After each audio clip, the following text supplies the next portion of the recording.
Juan hace tiempo que no decide por él mismo. Trabaja de lunes a lunes. De su hobby, que accidentalmente terminó siendo su profesión, peluquero. Y en su bici va casa por casa, buscando saciar la necesidad material. Pero en realidad es tan feliz cuando el viento en su cara lo hace libre.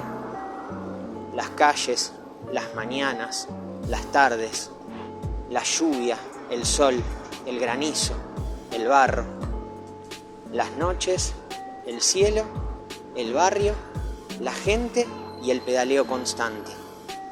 Cada detalle lo motiva a seguir adelante y lo hace sentir vivo.